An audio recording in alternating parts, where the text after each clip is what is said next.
Welcome back. Welcome back. We're here with episode 9 of Tuned Up and Tuned In with Vin and Phil. I messed it up last week. I wanted to make sure I corrected myself this week. I also have to make sure I get Vin's Venmo correct because I butchered that one last week as well. So please stop me at any point when I make a mistake. I lost thousands of dollars. Yeah, no, I'm so sorry.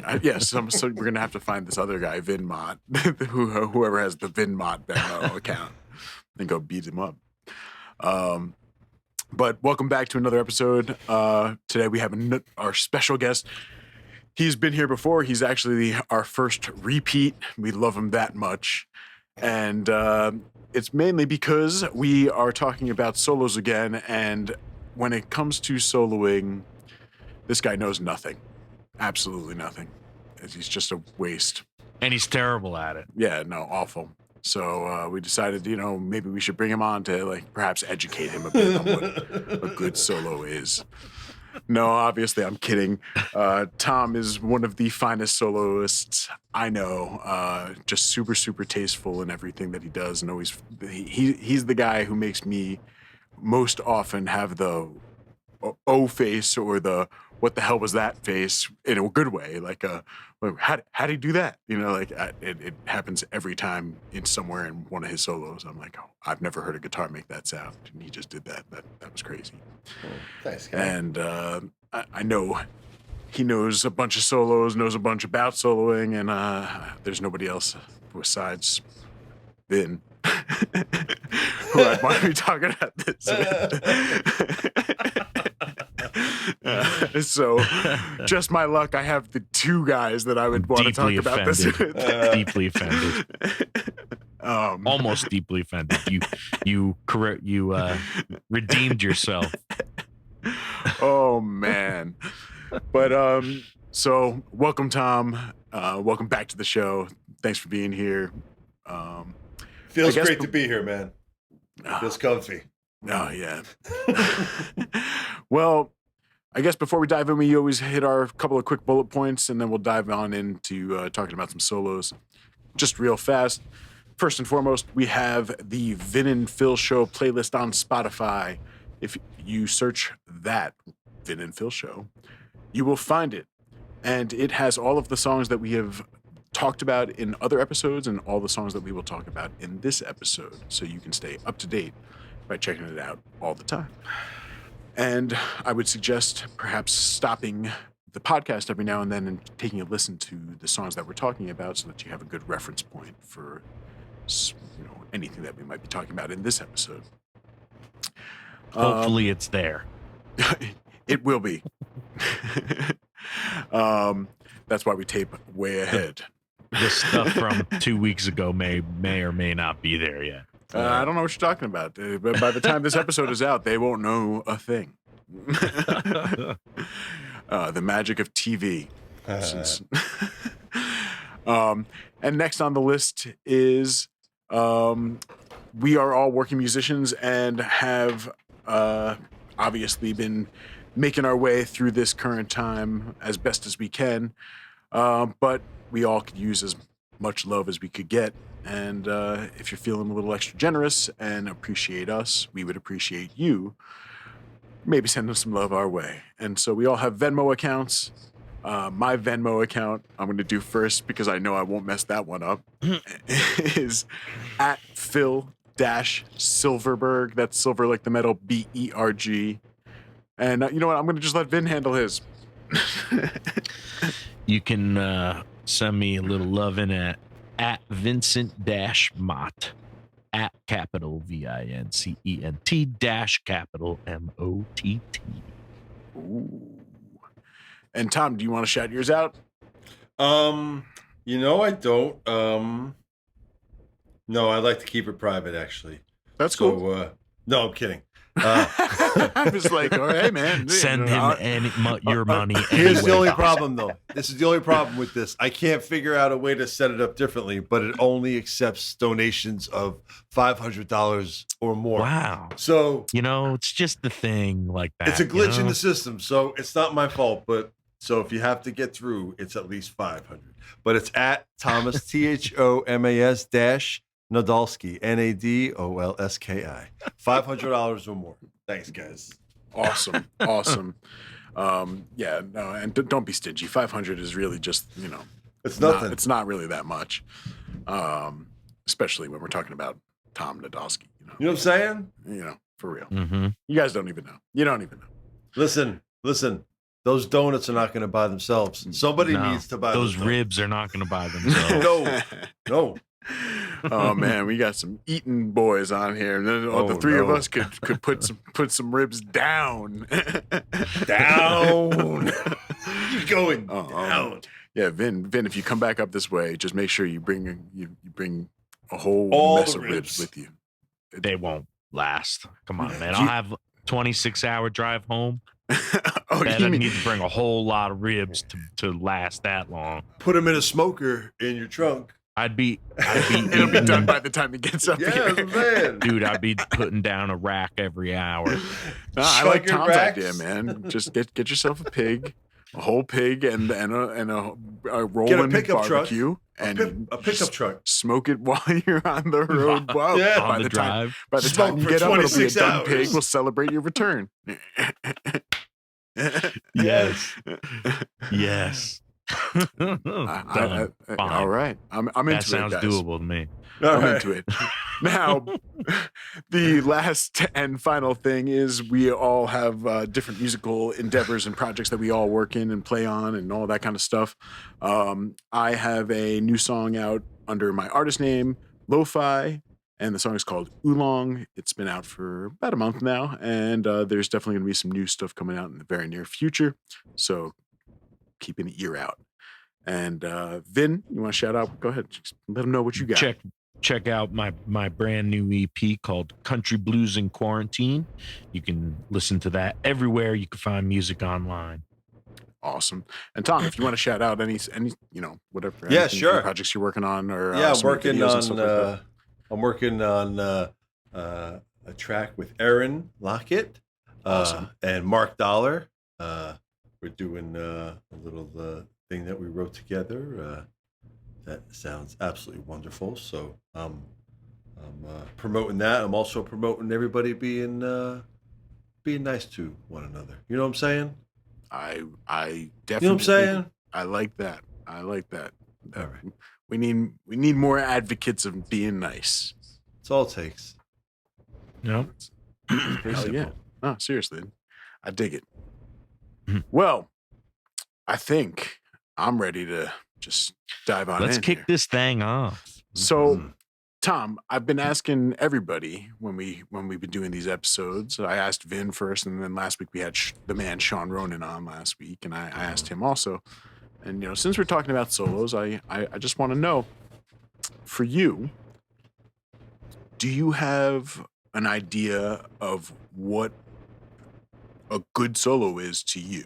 Like, what is it that you look in, or what kind of solos are you drawn to? And it could be any instrument.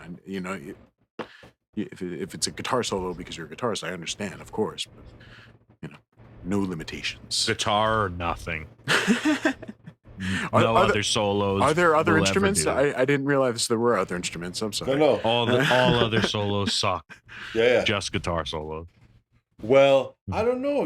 I mean, I obviously have oodles of favorite guitar moments. And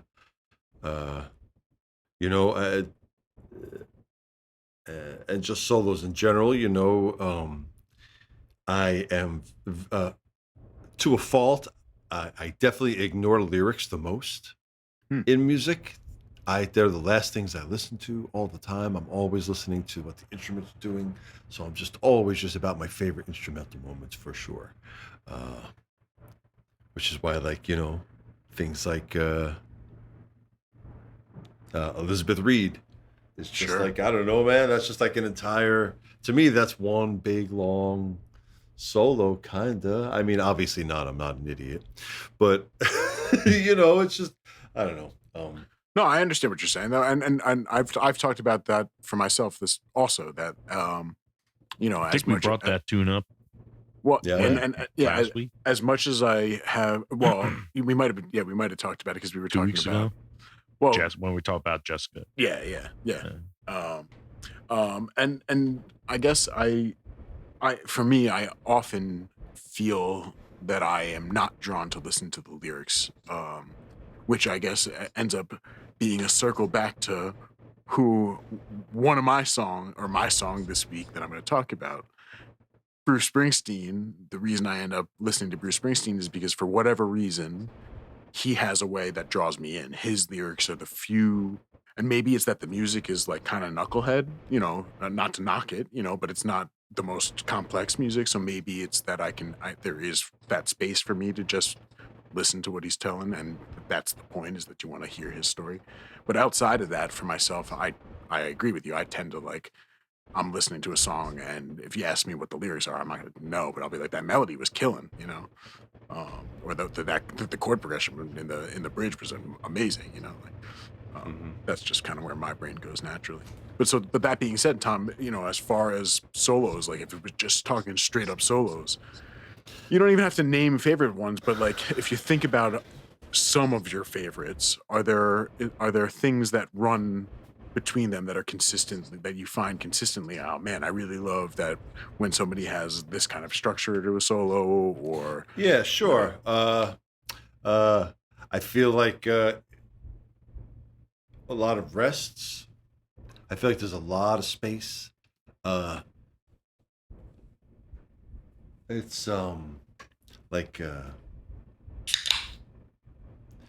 more linear in its phrasing, like really treating it like a horn, or like BB King, who never played, like he rarely did he play two notes at the same time. He treated his guitar like a single note instrument, so right. That's just a whole different way of approaching it, so things that I find, like when somebody's for some reason, when somebody asks me my favorite solo, whatever comes to mind, one or two things come to mind. Almost always, it's either Grateful Dead, okay, Ramble on Rose. Wow. From the what? And you and I have talked about that before too. And as you say it, I before you said it, I was literally just thinking about how we haven't touched the jam band soloists, and how it's only because we've really talked about songs and been thinking about it from that way, as opposed to like, I don't know that I would, I don't know that I would necessarily be able to point out a specific song that I'm like, this is the greatest solo. However, I have unquestionably heard Jerry Garcia play some remarkable solos. Trey Anastasio play some, like they do some incredible things. We haven't even mentioned them in 3 weeks, right. Which is not justice. That's, that we should absolutely talk about some of them at some point. Well, but the thing about that solo is, like, I'm not super gigantic, huge into the Dead. I appreciate them. But it's actually, I mean, when you think of Grateful Dead solos, you think like, you better get comfy. You better get a nice blanket and like, this is gonna be a long one, But this solo it's maybe like 16 bars, I think, which is like, what? That alone was like, all right, Jerry Garcia. Let's see what you do with 16 bars, sir. Or however long it is, but 6D. Yeah. So it's a very tiny solo for Grateful Dead. And it's just so melodic. I think it really he delivers. If he's given a little bit of time, he really makes it the sweetest time ever. He's really great at it. So that solo is just like, it's off the Europe 72 album, and it's just it's really, really great. See, Tom managed to segue right into just being the first person to talk about a song. Yeah. Nicely done, Tom. What happened? He said, what happened? That's how the real ones do it. They don't. They just pretend like, what happened? He just schooled us. Nah, I just usually ask the question as a preface to us deciding who's going to talk about a song first, and you went and but no, I loved it. It was amazing. It was excellent. Very well done. Very well done. So, All right. I guess our first song is you said Ramble on Rose. Ramble on Rose, yeah.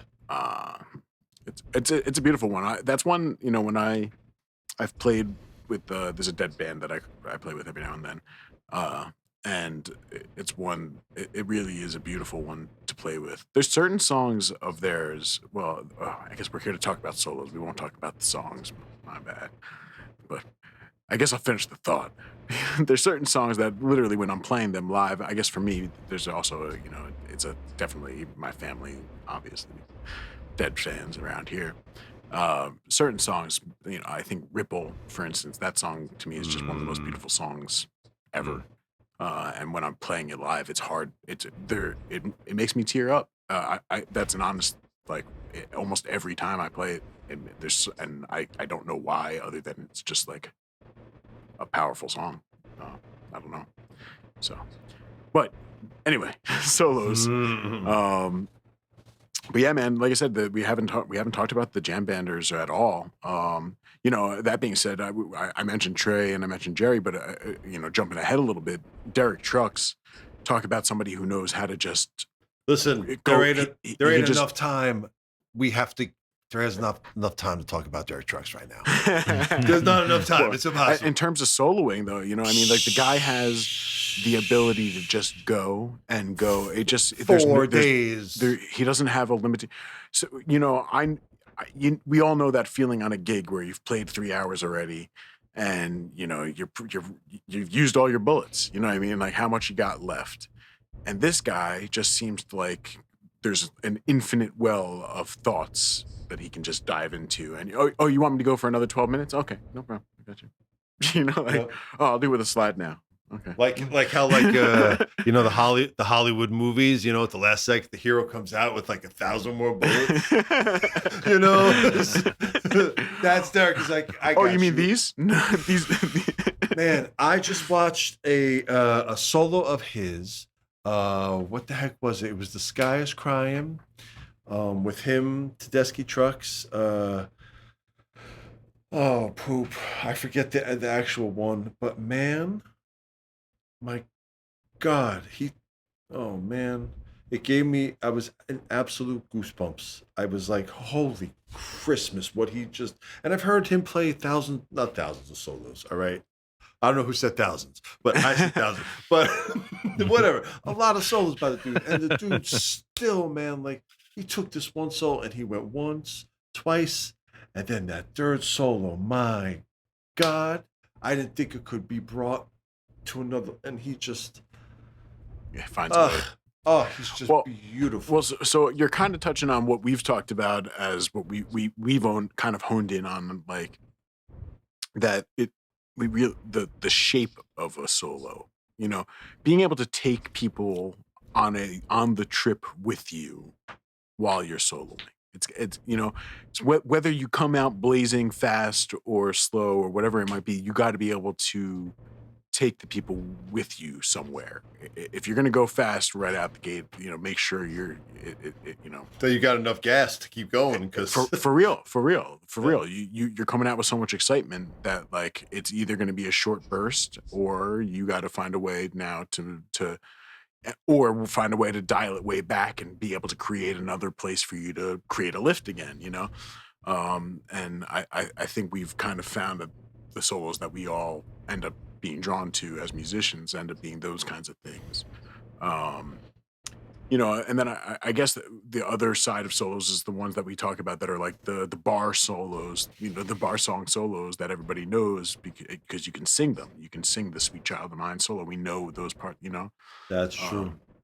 Which is another interesting idea of like, you know, does that make it a great solo or does, you know, or not? It's, you know, it's hard. That's obviously that's a whole other debate, you know. So I feel that's like, yeah, sure, a whole nother, because the kind of all the solos that I listed in of what I have listed, or are all what I think are mostly improvised versus written, which you're so sure. Sweet Child of Mine, anything by Queen, like just beautifully written, and that's a whole other discussion because that's no. Well, I mean, I think it'll be part of today's discussion, at least because I know for mine, I don't want it to be that I'm going to talk about. They spent. It was a calculated thing for sure. We'll talk about it, but it was not just in the moment, which is remarkable when you're talking about a solo that was 28 notes. So but yeah, I mean, Tom, if you want to dive in with some of your other ones, please. We're already down that path, and what else you got on the list? Yeah. It sounds like you got some bullets that you came with yourself. yourself. I do. I got a lot of favorites. Let's get it on the table. So that's what I'm saying. Like, I ain't a lyric dude. Like, so this is definitely things. When I listen to music, this is the stuff I listen to. So I got a lot of faves. Next one I have is by a this kind of indie guitar player named William Nelson. Willie? Yeah. I think he lives somewhere around where I live, right? Yeah. Somewhere Real young, somewhere hip in cat. the neighborhood here. Yeah. Young fella. Yeah, real young guy. Yeah. Stays straight edge too, right? Doesn't touch any whiskey. Doesn't touch straight edge. No, doesn't smoke no. any drugs or no. He wears Dare t-shirts all the time. I love all this guy. And he plays a brand new guitar every time. After each song, with no holes in it. No hole. Just like a hole in the guitar. Like, dude, your guitar has a straight hole in where, like, not Next the to the regular other sound hole, just like another hole in the front of it. What an absolute beast. Yeah, I think I've heard of him before. Yeah. So his song, Blue Eyes Crying in the Rain, he takes a solo in that, which is just, my goodness. I don't know. There's probably close to what you said, Phil. Maybe 20 notes, 25 notes. I don't know. It's not a lot. A lot of it is chromaticism. I feel Willie is definitely a type of soloist who like fishes for notes. He like throws shit out and he's like, something's gonna catch eventually because he'll just keep hitting notes. Oh, there's this, and then he'll just go with that. But he's a brilliant fisherman. He knows. I agree. I was gonna say he has a 100% unique soloing sound, and his vocal phrasing too is just. And I think, but that those go hand in hand. You know what I mean? It makes sense that his playing would then be similar to where he puts his vocal phrasing. Very odd. It's just where it is. He kind of just puts it where it is. Like that's really the best way to explain it. His soloings to me. If you're listening, some people might listen and go, "This is kind of rough around the edges," And it is, like you said, it's kind of clunky, but at the same time, it's like so perfectly not, No, it's and we've talked about it also about how some of these older guys in particular, that at that point there's no way that he's not making every single one of those moves on purpose. You know what I mean? He's been doing this for so freaking long that there's no way that he's putting a note and you think it's out of time. I can assure you he put it exactly where he wanted it. Right. And he's a master, even if he did, he's a master of landing on his feet. That's what I think all the best people are. Well, I guess we've never talked about it, but I always think about soloing as falling gracefully. That's how I describe it. That you're in a free fall. It went a non-written solo, of course. That you're in this free fall, but you're catching yourself every time. Like as you start to fall, you catch yourself, and that's all it is.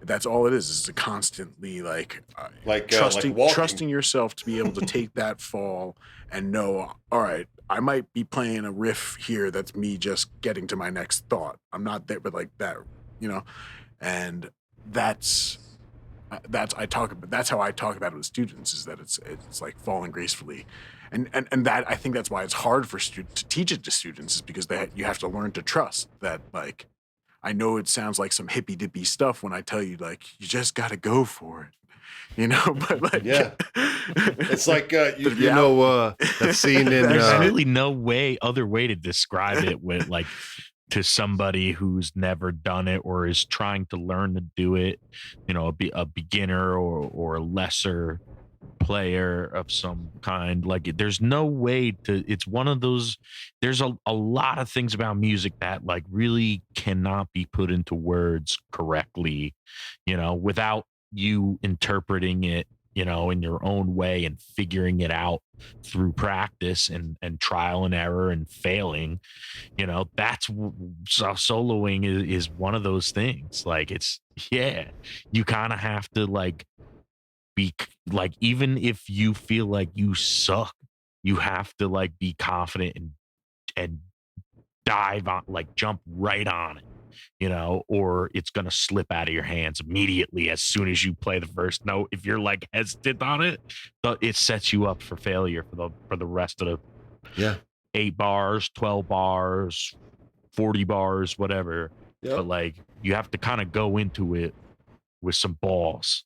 No, for sure. And, like, hit it, like, just go after it. Even if you think it's like tackling a bear, you know what I mean? Like, I'll tell you what, for it. You'll fool half the people.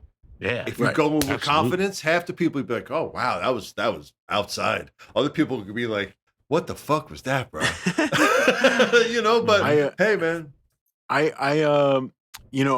eventually, Vin and I, we've talked about how I want to do some episodes talking about some hip hop stuff, and I think that freestyle rapping is an experience that everybody should try, because it is the most similar to being able to do it with an instrument. Like, if you don't have the ability to play an instrument, and you want to feel what it feels like to have to improvise something, it's the best way, because I guarantee that you're going to sit there, and this is how it happened to me, is that when I was producing hip hop first out of college, I was sitting around in a group I was part of a production team of 9 dudes.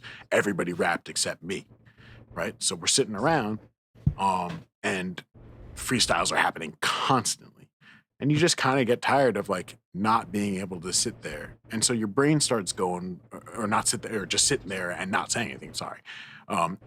Your brain just kind of starts to naturally start freestyling in your head. You just start sitting and you're like, and you start coming up with lines in your head. And then you finally get the balls to decide, I'm going to jump in and freestyle. And you try and, come in there with all these lines that you've been putting together in your head. And you're going to say the first 2 words and it's all going to just crumble. But if you just go for it, you're gonna say something, and as you're saying it, you're gonna realize that was kind of cool, and it's gonna create a line of thought, and then you're gonna use some kind of line again, like I was saying with soloing. That's gonna be just a series of words that allow you to get to the next stream of thought. Yeah. And I think, like I said, I want to definitely talk about hip hop, because at some point for me, that is a very, very legitimate musician, and some of these dudes are 100% aware of rapping behind the beat, or that, it's not just rapping. It is a clear, conscious choice, the way that any of us would be, that they're going to decide to be ahead of the beat, behind the beat, on top of it, just doing triplets here, whatever they're doing. It's not just totally out of nowhere. Yep. Well, cool. Let's continue on. What's another song you have on that list, Tom? Yeah, man. The next one I have is a song by Eric Clapton. Never heard of him. So actually, I lied. It's not a song by Eric Clapton. It's a song that Eric Clapton played. Okay. Which is usually the case. Yeah. He doesn't have. I feel like some of my favorite moments. Oh, I think I know what you're gonna say. What? Because I know you really like the Clapton version of this tune. Is it another instrumental? No. Oh, okay. Then I don't know. I had another That's song in beautiful mind. too. Oh yeah, I know what you're yeah. talking You're about. realizing 100%. now. Yeah, yeah. Yeah. Um, he did a cover of um, "Don't Think Twice" at Hmm. Bob Dylan's 30th anniversary tribute at like Madison Square Garden. It was this big concert in like the early 90s. Like Neil Young played. Everybody played a Bob Dylan song. Played it way better than Bob Dylan plays himself. It was amazing. Every song was like, oh my God. Like the band was there, Tom Petty, George Harrison, Neil Young. Everybody was there doing a Dylan song. And Clapton did "Don't Think Twice." And my goodness, it's Mhm. definitely one of my uh, I don't moments in music history. It's just he's just perfect. Every note is just it's Clapton at his most fierce. I Mhm. I don't know. It's and he does it very BB Kingish in terms of, again, no chords. The band is playing chords. He's got Steve Cropper and G.E. Smith playing chords with Donald Duck Dunn on bass, Hmm. Jim Keltner on drums, Booker T on keys. So like he doesn't have to play any chord. He's just singing and solo all day, and it's just beautiful. It's just, very like uh, I don't know, gorgeous. You know, Word. I'm glad that you're naming all these things because they're bringing up thoughts for me too as you talk about it. You know, not that I wouldn't have thought of Clapton, but eh, as you talk about Clapton, for me, I start to think of the piano solo. Like what I've talked about Jessica, which is Chuck Leavell, and then Old Mm. Love. You know, if I as I start to think Oh, about like no, favorite piano don't solos, talk to me that about Old that. Love I didn't even. piano solo on the unplugged version Oh my is God. just otherworldly. And again, Chuck Leavell just you if you watch the video, you see the musicians on stage react. You know, he plays this riff and they all look at each other. And we know we've all had those moments on stage where we've looked at across to each other like, did he just do that? Yeah. And it's that, but it's the best musicians in the world doing that, you know, at the time, like Yeah. the best. And that whole album is an interesting album for Clapton just because of the acoustic thing. There's a lot of his tricks that he does on the electric guitar, like just you know, including some of the frets that he just can't get to on an acoustic. Yeah. You know, it's a almost a whole other style of soloing, or not a whole other style, but It's just putting like restrictions. It's just like, all right, you can only work here now. yeah, And you're yeah, like, good luck, guy. And also the strings are this much further away and right. there's no distortion. And Bending is a you know you can get half yeah. steps maybe you know. Yeah. It's really, um, but that album is a great learning album for a guitar player, I think, for those reasons. Cause like it's, you can hear every note that's happening. And if you're like really diligent about like figuring out a solo, it's a great one to start with because it's just he's just fast enough.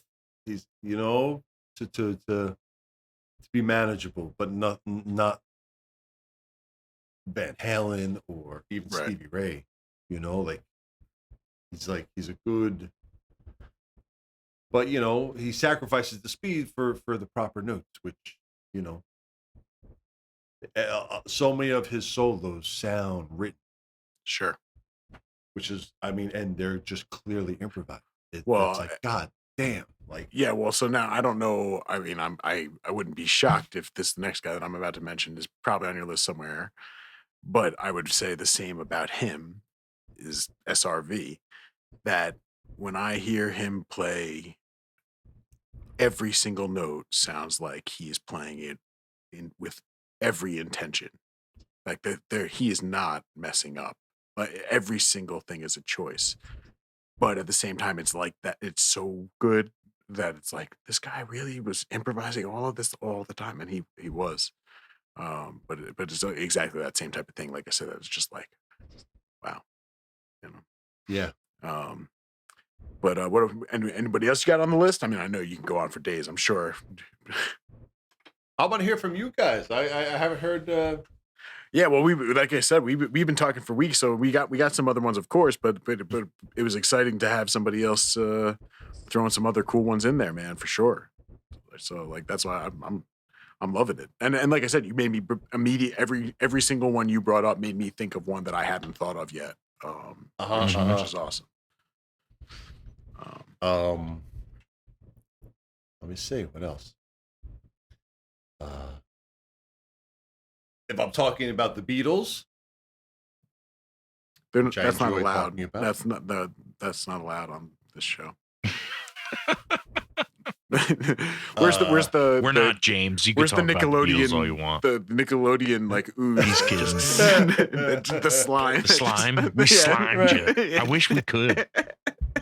If we ever do this in person, we should slime people like 90s Nickelodeon, Bringing it back, or like, or just the whipped cream pie to the face.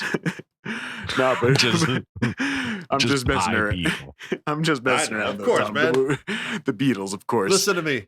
If I thought you were serious, I would not even be on this. He said he would on this did Tom just leave the Zoom?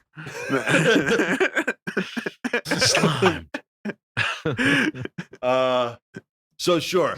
I think one of my favorite George Harrison moments. I think it's one of the most beautiful, shortest, best solos is "Nowhere Man." I think it is just it's an example of just a perfect thing for a song. A perfect he was a master of. Oh, I know what you need. Here you go. And I don't know, man. It's absolutely perfect. Oh, yeah. No, again, I mean, not that I wouldn't have thought about some Beatles stuff, but like as you said, Michelle, right? There's the do. Is that the bass or is that the guitar? Now that I think about it, I don't know actually. But yeah, I mean, even so, there's not a whole lot of Beatles solos he had. Not too many. You know what? You know what a funny Beatles solo is? The harpsichord solo on that's In My Life. Well, so that we've been through that. So that one was recorded at half speed and then sped up twice as fast. Yeah, I think I've heard that. But it was I believe it was either John or Paul that actually played it. True. I heard it was Ringo. I'm just saying. Could have been. I don't know. I wasn't there. So sure, man. I just think it's perfect. It addresses everything. I don't know. There's tons of Beatles moments. But I don't know what constitutes a solo. That's a part of the conversation we haven't necessarily touched on either. Yeah. What is it? Like I said, the part that I just named in Michelle is that just like a lead line that is a melody that's not truly a solo. Sure, it's like an instrument by itself, but it's a written part, not a improvised part, which is probably part of that. Yeah. But just like yeah, I don't know. Yeah. I don't know. Yeah, I guess when you say it like that, but like I still think it is like I would map it. If I was mapping the song out, I'd say solo at that part. Okay. Sure. You know what I mean? Yeah, but who cares what you say? Oh, no, I'm just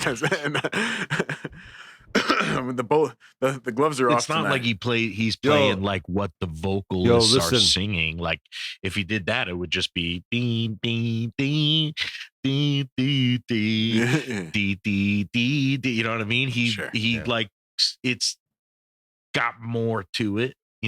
Right. It follows that melody of obviously, but it's not an exact copy of. Even if he played the two voice, even if he did a double voice thing, exactly the way John and Paul, I guess, are the two singers, right? On that, or are there three? I don't know. But whatever it is, like he didn't play that exact part. He he went somewhere with it in that. What is it, like 8 bars or less? Four bars is that part? Sure. 8 bars. I think it's 8 bars. Yeah. No, it's So I think that makes it a solo. 'Cause Right, it's, right. even if he sat down and wrote that part out, it was counterpoint to what the vocalists are doing and contra counterpoint, in That's between true. where the vocalists would have been. It's a stylized version yeah, of but what the vocalists were doing. playing off the melody as opposed to playing the Yeah. melody. Yeah, Right. what any jazz soloist might do. Mm-hmm. Mm-hmm. Well, the reason I was thinking that was because I don't know if it constitutes solo, but what he plays at in the end. What is it? Can you sing it or play it? And in the end. Oh, the song. Yeah. I'm still thinking at the end of Nowhere Yeah. Man. I'm like, what are you talking about? My bad. Is equal to the love, and then this line right here. It's just like, it's one of the most beautiful guitar lines I've ever. That's my. I don't know how many measures it is, but it's my favorite amount of those measures. How many is this many? It's just so perfectly beautiful and gorgeous, and for it to be the end, it's if there's an end lick, it's just that's I don't know. It's just he was just so brilliant. With really being a minimalist. This also the solo for Something I think is just wackadoodle. I don't know how it makes sense outside of that song. Just there's parts of it. It's like I don't know. It gets weird. I don't know how it addresses, but it completely works. I don't know. He's just he was very brilliant. I'm gonna go out on a limb. I'm gonna take a stand. I'm gonna say George Harrison was a brilliant musician, and I don't care what anybody said. I will fight anybody on that. Oh, man. I wouldn't disagree. That's for sure. Oh, okay. Yeah, I know. It's not a very bold stance.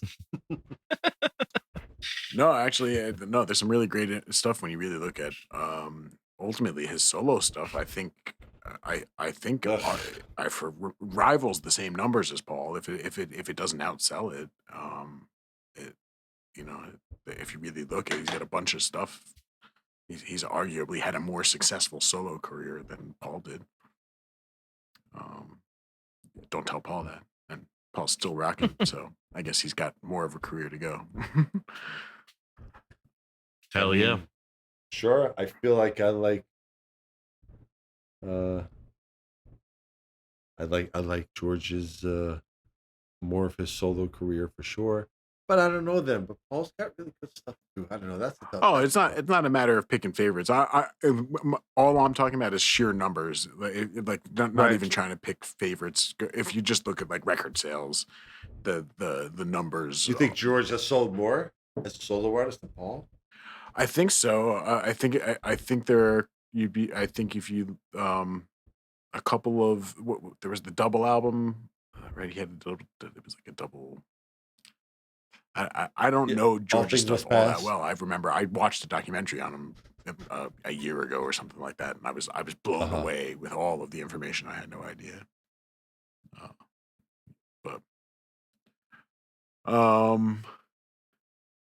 Yeah, maybe I'm mistaken. I could, they all the Beatles. They're all I the don't same. think so. Whatever. Listen, Phil. Whatever, man. Phil. They Listen weren't even that good. It's music for kids. I don't think you're mistaken. I've never known you to be wrong. What was that? It kind of broke up. What did you say? It doesn't matter. All right. So I don't know. Man. I asked my wife because we're all musicians, so we have a definite like nerdy point of view of it. What does a non-musician think a great solo is? Like, Absolutely. Yeah, that's a good question. She said for guitar, November Rain, Okay. which is it's a beautiful solo. It's fair. It's on my list before she even mentioned it. That was on my list. Like it's a cool. beautifully written solo. And for drums, she said, what the heck was the song? A View from the Afternoon from Arctic Monkeys. Oh, interesting. Yeah, That drummer is really good. I remember we taught them a lot at Montclair. Yep. Right. Yep. And yeah, that drummer's really, really good. Yeah. So that was her input from somebody who could play a couple chords on ukulele. Very valid. Very valid. No, again, it's another interesting conversation. You know what I mean? Like, I mean, for me, just to explain what she was like, what do you mean by solo? I was like, I was like, one instrument to her, being... that it means that everybody kind of. Oh yeah, that's like silent while one person plays, or like maybe just drums and guitar. You know, like very obvious that as well. But she was like, "Does that include jam bands?" Because she like she suffers through jam bands. She'll sit with. She bought me tickets to the Allman. The last time I saw Greg Allman at the Beacon, she bought me tickets to it. She sat there. We both sat there, and it was beautiful. She's a trooper. She's a real trooper. Yeah. Tom loved every minute of it. Of course. That being said, though, I did go with her to, I think, Lincoln Center, maybe one of those really super fancy places to see the ballet Sleeping Beauty. Oh yeah, yo, good. Then it was a fair trade. That was a we're good. We're straight. Good. We're straight, bro. Yo, so listen to this, right? So we go. I think it was Lincoln Center. It must have been Lincoln Center. It's it was the ballet. It was right. We go in and we're walking. It's beautiful. The place, the auditorium. I think I've been there once when I was in high school for a field trip. Gorgeous. So we're waiting for the doors to open, and we talk to an usher. He says, he's like, "Is this your first time here?" We're like, "Yeah." He says, "Oh, well, I hope you enjoy the show. Make sure you stick around for the second act. It's dazzling." We're like, "Oh, all right." Yeah. So we go and we start watching, and yo, there ain't no singing. It is literally a hidden orchestra that you can't see, and people just dancing, ballet. It's so quiet that I could hear the balls of their feet on the stage. Whoa. We were like, I've never been to a real ballet. No, it was bananas. I was like, "Are you serious?" And like after like 15 minutes, I had seen every ballet move, every different thing that they could kind of do. And there was still like 2 hours left. I was like, "What is happening?" That was a really tough thing to say. I don't know how I'm sorry we took this to ballet. I don't know. Listen, you guys. Well, I'm glad we all got this off our chest. Can we put Let me say this. This is ballet music on the Spotify absolutely. playlist. Absolutely. for the audience's listening pleasure. If I can say this, I think you could file this under keys to trying to have a good marriage. Okay. All right. Noted. Of course. Noted. Do what you got to do, fella. Come on. She took me to see the Almonds at the Beacon. Right. Exactly. Like I said, we're square. We're square. We were equally as bored. Yeah. We're square. There you go. Yeah. Anyhow, that's right. You got to figure it out. Well, let me tell you, man, the drum solo kind of segues nicely into my segment, and I can make it real quick before this second video ends here. Well, go ahead and knock it out there, buddy. Well, I'm going to talk about A tune. There's really there's really not much to say about this tune. I'm talking about a tune from the year 1945, and we're talking the big band era, the swing music era. Ooh, what are you gonna do? 1945. Oof. And the artist that we're talking about is none other than Gene Krupa and his orchestra. Okay. All right. We're stepping out here, folks. Everybody. Woo. Okay. Going back to World War II, right? I'm a dumb that's American. Right. I don't know. Should be years. Pretty much smack in the middle. Smack in the middle. Yeah.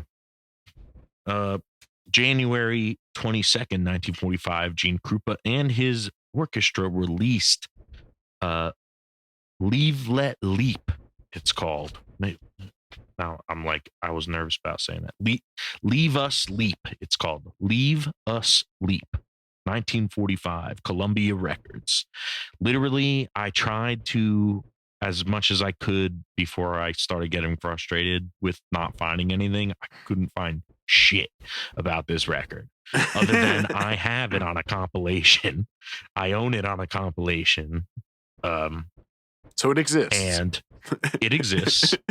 The only thing I could find was a YouTube video with a picture of, like, I guess it was the 45, you know. However, I think it was 45 or 78. I don't know what was around at that time. There's a picture of it. And it says Gene Krupa and his orchestra, Columbia Records, Leave Us Leap. And for the songwriter, all it says is Finkel, which made me think Ray Finkel. Einhorn? Ace Ventura. Einhorn's Finkel. Einhorn is Finkel. Finkel's a man. Is Einhorn. Yo. And then the conspiracy started in my brain with, like, Finkel is Einhorn and Einhorn wrote this tune. Oh man. But really that's it on the tune. And now what makes it special and why I'm talking about it on Solos Day, obviously Gene Krupa is one of the greatest godfathers of jazz drumming and modern drumming. You know, he was kind of the segue between what drumming was in New Orleans, the New Orleans kind of old school march style, kind of swing drumming, to what, like, became bebop, you know, and, like, real, you know, jazz drumming, like real crazy syncopated, you know, dropping bombs and stuff that really didn't happen. You know, even, you know, Gene Krupa, when he dropped the bomb, it was like boom, and there's a few bombs I'll talk about here. But yeah, Gene Krupa is the shit. And this tune is awesome. The way I know this tune, not only do I own it I have like 3 Gene Krupa compilations, plus some of the stuff him and Buddy Rich did as a duo. I've always been, even since I was a kid, taking drum lessons, always been a big fan of Gene Krupa. And I liked him especially more so than Buddy Rich, even to this day. And not to say that he was better than Buddy Rich. I think Buddy Rich had more tools in his tool belt. I think their chops were probably just about equal. But I mean, Buddy may have been more talented and more innovative. But the thing is, guys, and again, my grandmother told me this when I was a kid, that Buddy Rich was racist against Italians, and Frank Sinatra had to punch him in the face once for making a racist comment about him being a greasy Italian or greaseball or something. I'm talking like back in this time, like the 40s or something, you know, sometime in the 40s, early Frank Sinatra. Mm-hmm. So I always gravitated towards Gene Krupa when I was when we talked about like the classic swing drummers, you know, 40s era, you know. And this tune, so like I found this tune, it's a really it's a pretty popular video. It goes around like Facebook sometimes. It's a YouTube video from some movie they were doing that they popped Gene Krupa and the band in, and you gotta look up this video on YouTube. I'll send you the link later, just so, and Tom, I'll send you guys the link because it's crazy. I might have shown you guys before, but it's nuts. It's like it's obviously it's them playing over a track. It's not the original track either. They must have recorded something, the song, but like it's just him like running around like this, like it looks like they set up in like a dive bar, and like it's him running around the room, and like the song goes through every instrument has a solo. Like every chair of the big band has a solo. So there's like a trumpet solo, a trombone solo, clarinet solo, piano solo, guitar solo. I think maybe not a guitar solo. And then Buddy has his, or Gene Krupa has his solos.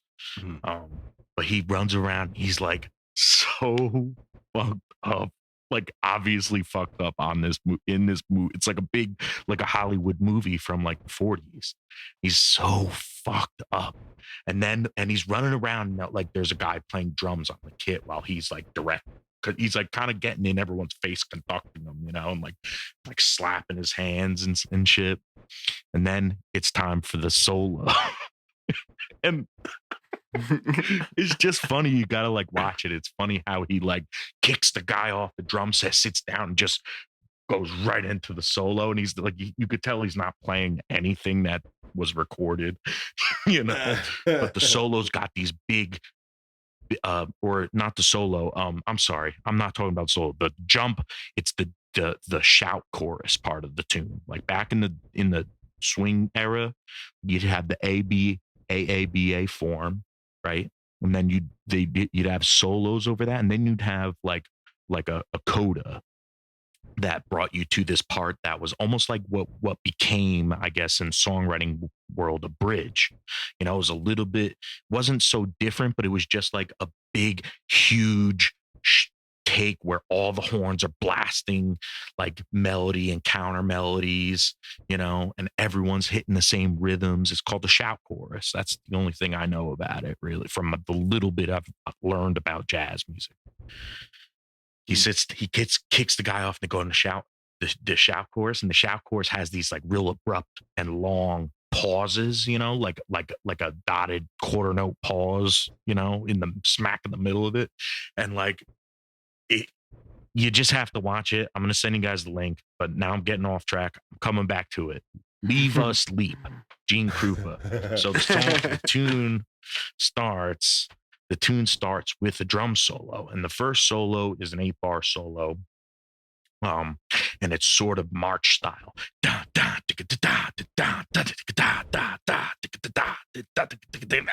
And it's the whole thing, this part and the solo later, it's all a study in working triplets between like doubles and singles. And it's great. And it ends with like just like splash cymbals. It's an 8-bar solo. It's kind of like a march feel almost, he's got the 4 on the floor going the whole time.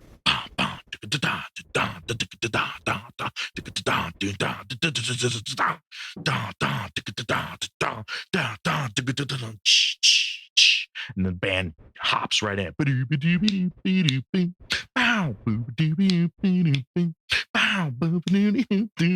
You know what I mean? The song goes on. It goes through the song form.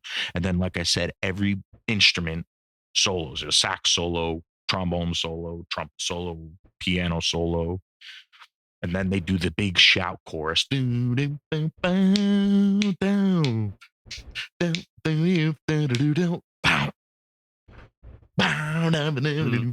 that pause I was saying before. Like, and he's like, the video's hilarious. And then he goes into the actual big spotlight drum solo. This solo is, I'm calling this solo 1, 2, 3, 4, 5, 6. I'm calling it an 8-bar solo, but there's a 2-bar lead in. So at the end of the shout chorus, they kind of like the the band drops out 2 bars before the end of the chorus is the way I feel it. And he comes in with the drum solo. And, and by the way, everything that I'm talking about, all these rhythms I'm singing and shit, you got to listen to on the Spotify playlist. It's all snare drum and bass drum. That's all it is with cymbals in the last bar. And he plays the cymbals without the bass drum, which is like a total no nowadays. Right. But back then he was Gene motherfucking Crew, but you could do whatever you want. So he comes in with this 2-bar intro. And it starts on beat 2. 1. And then the solo starts. And sort of the same thing. He's got like a theme on the solo with this popping. It's 2-bar phrases that stop on beat 4 and come in on the and the 1 on the next phrase. So it goes and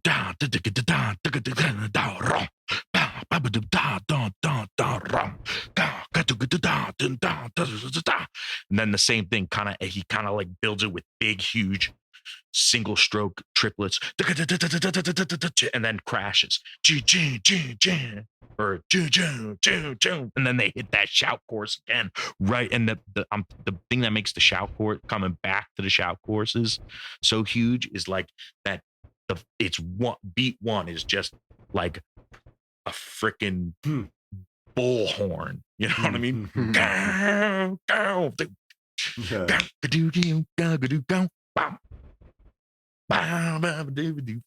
And they hit those pops in the shout courses so crisp. But those solos to me, I love that, like, because it's something that I do in my drumming a lot. Like if I hate soloing. I really don't like to solo on the drums. It's not something I'm strong at. But when I do, I tend to like fall back. I don't know if it's fall back or it's just what I do. It's my style that I play these Gene Krupa things that he's known for doing on the snare drum, where it's like he's playing sort of steady triplets, but going through stickings on it and laying in accents. And all the while, the bass drum's going on 4 on the floor, except for those big pops, like in this, the main solo. You know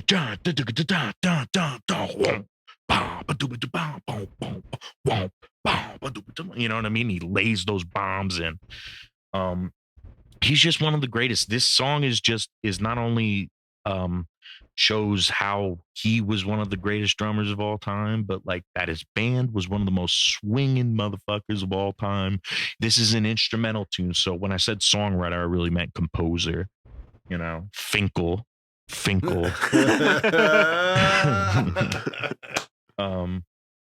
You know, the composer, I guess, you know, and the other thing too is I really don't see any other big bands that played this tune.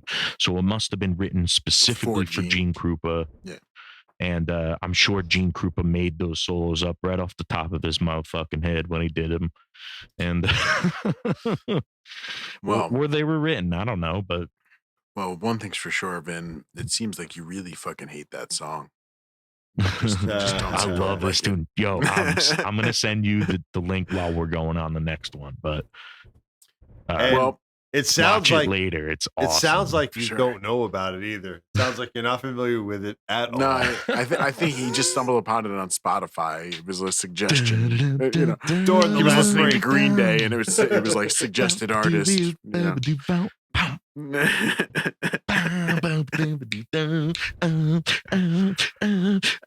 Oh, you like Green Day? You might like Gene Krupa.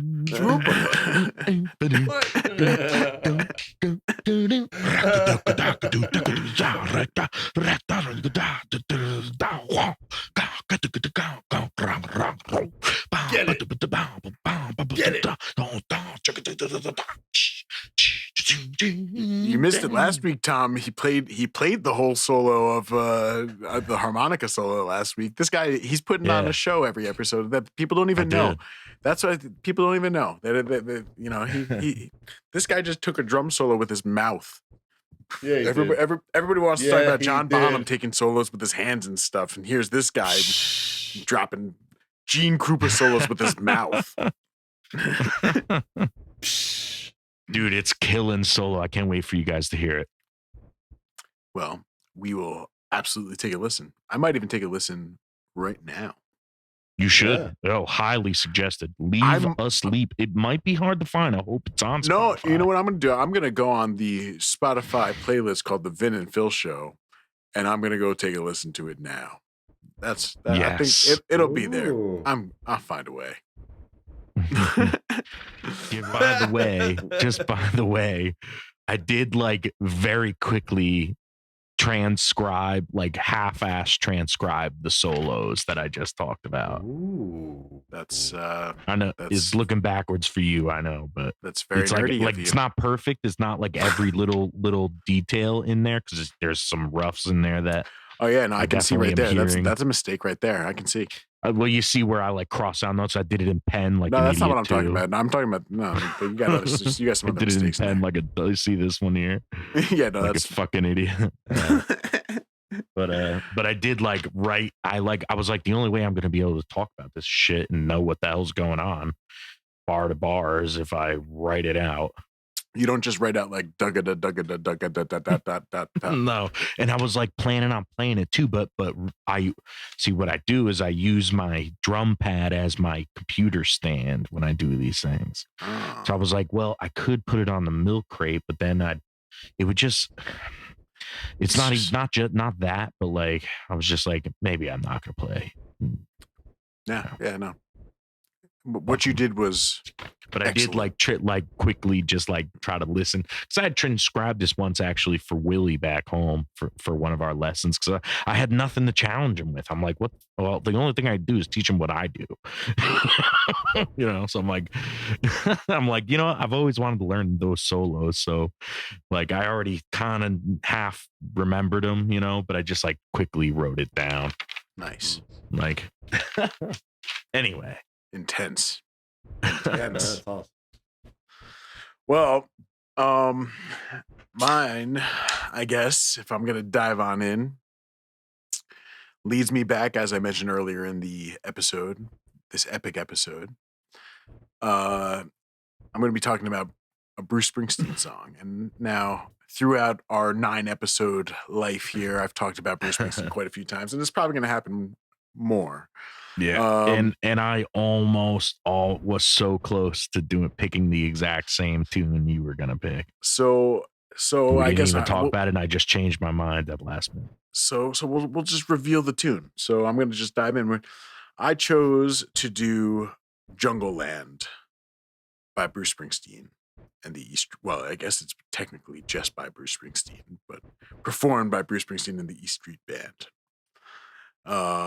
And the solo that I'm speaking of is the saxophone solo by one Clarence Clements. Has to be. And I chose this because, again, naturally, we've done this now a couple weeks, and for whatever reason, I impose on myself the constraint of choosing a different instrument and not picking like the obvious. I chose a keyboard solo, and then the next time a guitar solo, and this time I was like, I'm not going to choose a keyboard or a guitar solo. I'm going to choose something else. So I wanted to think about it, and the first thing that popped into my head that was a non-guitar or keyboard solo was the Jungle Land sax solo. Yeah, I had the exact same thought. I'm telling you, and it is. If you don't know the song, I'm sure most people that are listening to this podcast are probably familiar at least with the song. But at the very least, even if you are, go listen to the solo. I bet most of you can probably sing a bunch of it already, which is partially why I think it's why it stuck out of my brain. So I mean, check that out. And I think it kind of, you said it before that like some solos are like bar anthems in themselves. I think if this solo was played on the guitar or the piano, it would be like a bar. I think it would be a bar. Like everyone would be singing along with it. Like if I've never actually seen somebody do this song well, you know what I mean? I've never gone really to see a Bruce Springsteen tribute band as it is. Sure. I'm sure they do them well, Right. but I bet when they're playing, like it is like everyone's singing along. Because I know from seeing Bruce, everyone's always singing along. no matter whether it's Clarence, of Well, course. not just singing along, but it's almost like, as many moments are in that song, that's the moment, Yeah. and it's kind of like we were talking about with Thunder Road too, where it's like you just feel this moment build where it's here comes the horn, and in this particular song, it's just the single solo. It's another so one. The whole stadium sings the sax solo. right, and he just steps up, and you feel him step up, and the first thing is just this long drawn out note, and you're like that. Yeah, exactly. Yeah. It's like a singer, and you can when you hear it, you can almost picture a spotlight just hitting hitting it right on him as that moment. You can feel it is like the quintessential solo moment. It is, here's the spotlight, boom, and he comes out with this one big note, and it's big and gigantic. A little background on the song. Obviously, for those of us familiar with Bruce, it was on the Born to Run album, which was like the thing that put Bruce on the map. His first album had some success, but Born to Run was absolutely the album that gave him commercial success. This song in particular was the last song on the album. And the album is known to be like he was very particular in how he laid it out. It was designed to be, and this is where having a record was, knowing that somebody was going to have to flip it. There was a whole design to knowing, okay, these 4 songs are going to take you through the first half, and there's going to be this natural pause as they have to flip the record to the other side. So you had usually some really strong songs on like the very end, the last song of side A, and then your last song of side B. But this song, going into it right away, they had pegged it already. But this was a song that had been in the works for a while, from like the moment that it was conceived. The first time that they rehearsed it, I was like, it was like 19 months from the first time they rehearsed it as a band before they even played it live. And then as they started to record the album, they did 2 cuts of it on August 1st, 1974. And it was the whole original E Street Band. So it was still David Sancious and Boom Carter. Exactly. Yeah. So they were originally on the song. However, when they left the band in between finalizing the song, and so Roy Bittan and Max Weinberg joined the band and also played on the song. So it's really one of the few songs that has like everybody, including the violinist who was on it, ended up getting put on the intro, who was a partial member. Susan Terrell. No, it was like someone else. It was an Israeli, and she ended up leaving also to go back to Israel, and then like that's like. Yeah. But so then, in the middle of all that, to finish, like I said, that whole change happened, and then the recording of the album moved from wherever it originally was. I forget where it was initially, but it got moved to the record plant, which was very famous at that time. And then John Landau took over, and Jimmy Iovine shows up as the engineer on this record, which is it's not his very first thing, but it was the first. It is the thing that ended up starting his path towards becoming Jimmy Iovine. His first thing is really actually with the Beatles on, I think it was like on an Easter Sunday, he got called in to record them, and nobody else would take the session, and they called him, and he's like, "It's Easter Sunday," and they were like, "You're gonna want to be here," and he showed up, and then it was the fucking Beatles, and then, wow. So that was like, yeah. But yeah, so he obviously had some success, but and had worked on some stuff, but with this in particular, it was basically Bruce drove the engineers crazy on this album. They talk about this album in particular, about that he like was obsessive over the specific sounds, specifically the snare drum. They all joke about it, that it was just like he would just yell snare, snare, snare. It was just like was never good. The snare sound was not the right sound, and he admits it now. And it's an important thing for anybody who's listening, who's new to the idea of recording and that kind of and getting your song mixed. He in his head had this image of everything being cinematic and as big as it could possibly be. But when you try to mix something like that, we know sonically from a physics perspective, it's just not possible. Not everything can be the biggest. It just doesn't work like that. And so he realizes now that what he was really trying to achieve then was like not actually possible. And he like literally drove the first engineer to be like, screw this. And Jimmy Iovine tried to quit once also, and it ended up working on him.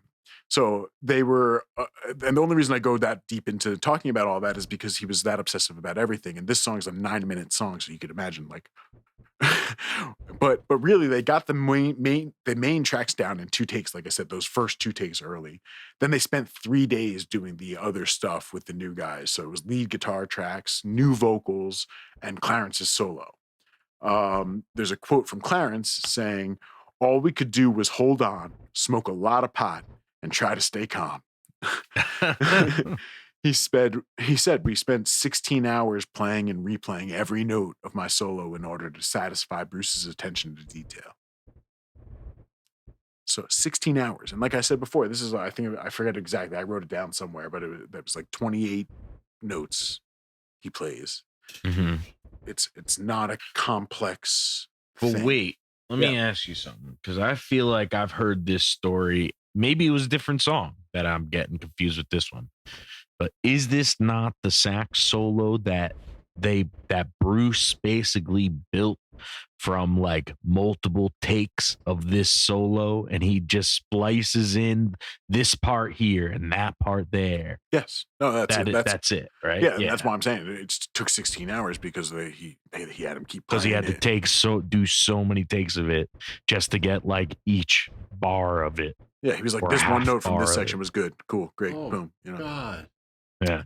Yeah, I mean, there are people that were that obsessed.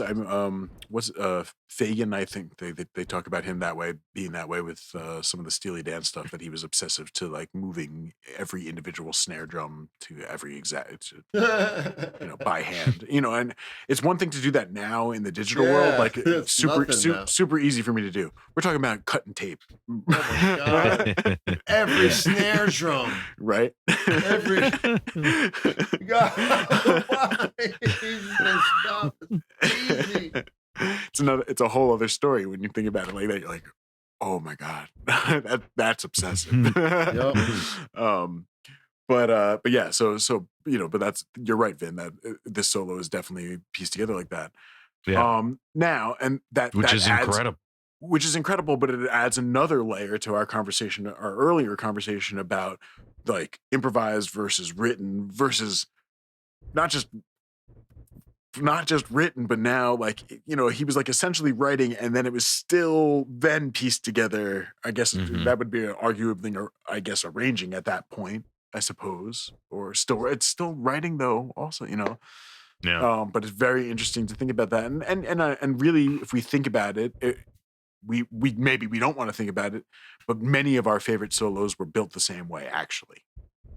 Even with tape, but even before digital world, the solos you're hearing, they're not always all just one takes, or they were single takes, but they took 30 takes, and I think it's easy for us to forget that.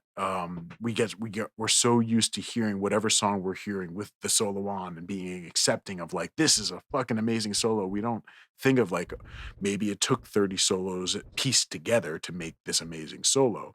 And it's not to say that player was not good enough but to make this solo to produce a solo, produce being the key word there, that is the most, going to be accepted most widely by an audience, like that is another thing too, which is, that goes back again to some of the Beatles stuff, everybody we've talked about. this song, like I said, it was the centerpiece. And we were talking about before how of the centerpiece, to me, this solo is the centerpiece of the song. To me, like I said, it's that moment that everybody's kind of waiting around for, and the song kind of sets it up for this. And that, there's a bunch of moments in this song. It's a fucking masterpiece of movement after movement. So it is a Again, somebody should. I think I said this in one of our Bruce episodes, but somebody should really like write a movie based around this tune. Because it's like it's really a 9-minute contained movie. Yeah, absolutely. In itself. Yeah, no, it's and like I said, I didn't really go too deep with it because I guess my whole point with it is that maybe it isn't the deepest. And when we talk about great saxophone players, I know saxophone players out there are cringing at the fact that we're even talking about Clarence, like, and I get that. For jazz nerds, exactly. And I'm not. Well, I mean, I'm not trying to knock them either. I get it. I understand. It's a different thing. And from a technical standpoint, he didn't have the chops of any of the great jazz guys, or even but he could blow for 3.5 hours every fucking night on the road. He put on it. He could. I mean, there's truth to that, man. He could put on a show. He knew and he knew how to seize the moment. And he was old too. He was mad. He was a lot older than everyone else in the band. He was like in his 70s when he passed, right? Sure. Yeah. So, but again, I think all of the solos, the reason I pictured the spotlight on him is I think it's partially because he took that spotlight. Like those solos were written. Here's the thing. The album cover is the perfect example of it. It's an odd thing to have one saxophone player in your band. That is, it makes no sense. You either have a band section that's it. Like, or you don't have to have a single saxophone in any genre, unless you're a solo jazz musician. Again, it's weird. It's an odd thing to do, but so the parts. I guess my point is that the parts were written for him to shine because he was clearly an intentional part of what the music was, at least at this point. That first album, he's not even there really. I don't know if he was he not around? Or, he was there. No, he was. No, Think about Blinded by the Light. That's him all the way. Yeah, absolutely. And Spirit in the Night. Yeah, no, I got you. Yeah, but he's on every. All right, easy there. Now I'm getting like, don't you talk about greetings like that. Don't you talk about But and now as far as the actual, like I said, the main the actual solo, is it complicated? No, these long drawn out notes. To me, it's what it makes me think of. It's definitely a soulful moment, but it makes me try to think of like what I can't think of what soul song would do what he did. But it is a soul, like it comes from soul. The tone for me is that thick R&B tone, of his sax playing. I was gonna say that when that solo hits and there's those long notes, you know what I mean? Like long, like magical. Like it almost reminds me of like fucking Disney World. You know what I mean? Like. When you wish upon a star. I hear you. It like the melody. It adds to the cinematic like drama of this tune because the tune is dramatic. Absolutely. No, I guess to me, if I were to put it like you're saying into like a movie scene type thing, it would be similar to the. Like a West Side Story, like the gym scene, where the moment opens up and it's just on Maria and the two of them. It's that same type of thing, where it's like where it opens up, the smoke rolls out with it, you know. And it feels exactly like that, but it's melodic. It is not a melody that is in the rest of the song otherwise, like we were saying, you know, kind of we were talking about before. But it's not even really a reference to anything else at all. It's not really a counterpoint or, you know, any of that kind of stuff. It's kind of just a new section, this sax coming out. And then it leads us into a whole other world of the song, really, right? Because then then it brings us, and it gets quiet really after it, right? So it's the city, right? Yeah, two hearts beat. And you know, maybe that's part of it, is that to me, the idea of the saxophone in general, I guess idiomatically, represents night music. Yeah, my image of what, like, this song always had like conjures the same image, and no matter how many times I hear it and how much older I get, it's always conjures same image, and it's you're right. Yeah, it's like nighttime. Well, and then imagery almost. So then he comes out of the solo, and the first lyrics are, you know, about the night, you know. It's you know, so like I said, I didn't go too deep. I didn't analyze it. I didn't start to like really look at all the intervals and everything. But I think that's why it touches me, is that we've talked about how the solos of power, the power to move somebody, to take you on a trip somewhere. This one literally takes us from one section to the biggest moment, into taking it all the way down to the quietest moment of the song. And to, you know, maybe it took 16 hours to structure it, but it was worth it, Bruce. It was worth it. Yeah. Well, and it's one of those solos. Now it's the same. We've talked about this before too. Those bar solos that we talk about, that if you don't play that correctly, like if there's an E Street Band cover band that's playing that, and the saxophone player steps up, that solo almost exactly, and even note for note. And you can learn how Clarence would play like a. He never played those solos that, you know, from those records. He would never deviate from them farther than just adding like a passing note, maybe, or like a little color. What do you call it? Like a grace note, you know, somewhere. You know what I mean? But like, I mean, unless you dug the vibe of where he puts those things, like if you play anything but that fucking solo.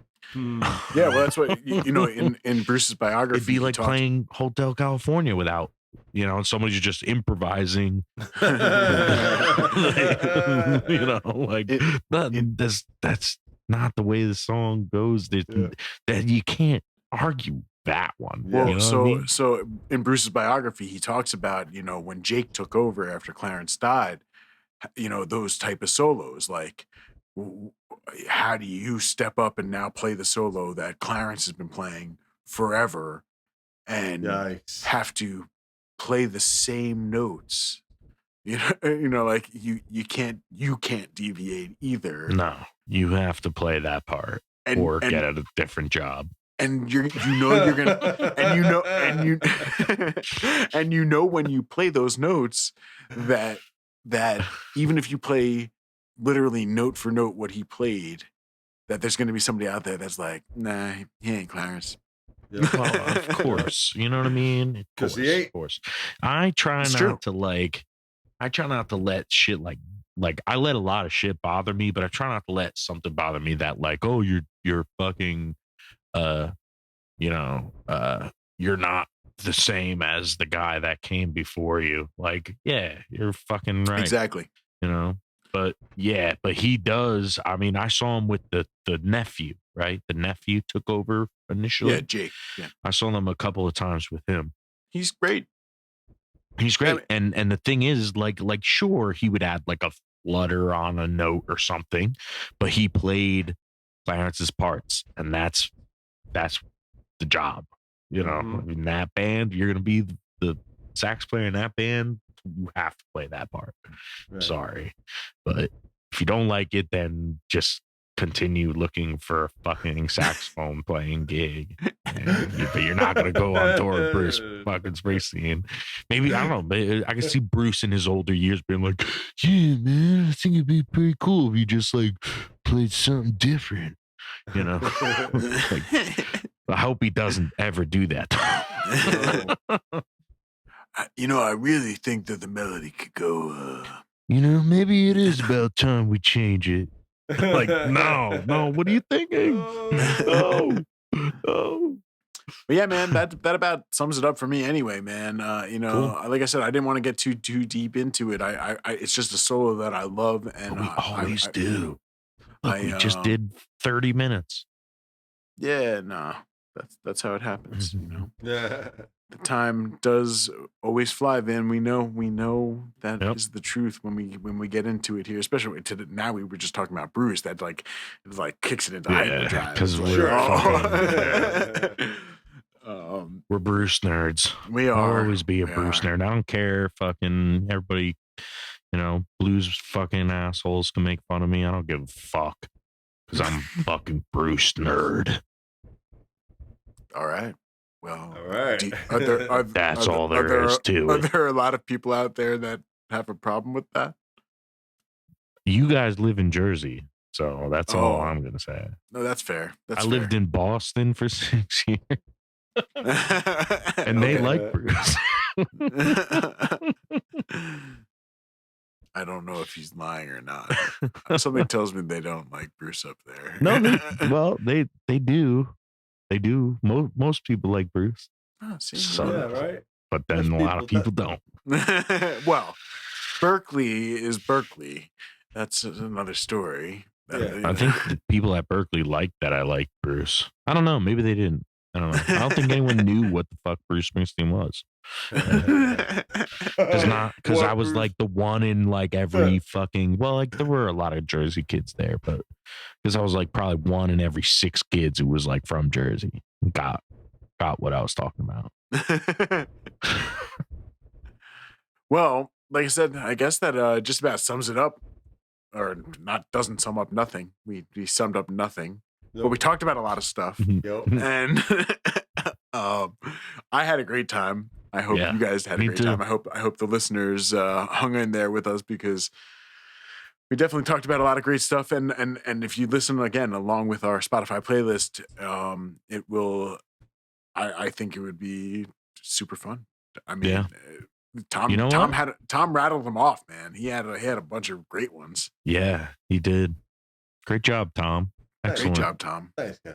Really falling into that rhythm with us. Yeah, this is a lot of fun. It's nice just to talk about things you love. You know what I'm saying? I may just put that Spotify playlist on for my walk tomorrow. Yeah. That would be wonderful. I think I may just do just that. Today I was like, I have nothing to listen to. But I should have just went right to the Spotify playlist. It's like at this point, it's like a 3-hour playlist, man. You got plenty to listen to. But so that being said, again, check it out. It's called the Vin and Phil Show on Spotify. It's a playlist. It has all of the songs that we've talked about in all of the episodes, including this one today.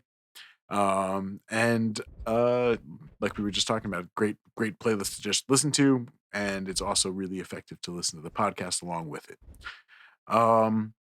In addition, we are all working musicians, and we have been getting through this hard time as best we possibly can. But we are always in need of a little extra loving. And if you're feeling generous and want to share some of that love with us, well, we each have our Venmo accounts, and they are wide open to your generosity. Tom's unfortunately, mine is not wide open. Mine has now accepting 500 and up. I'm just hearing now. That actually now the limit has been brought up to $800. What's that? What's 800? 800. Someone's gonna send Tom $800. You watch. And so what does that account number or account name? THOMAS-NADOLSKI. That's on Venmo. Sure is. Sure is. 800. You got to get it while it's hot, though, because it's going to go to 900 real soon. And what about you, Vin? You can send me a little some sugar at Vincent-Mott. At Vincent-Mott.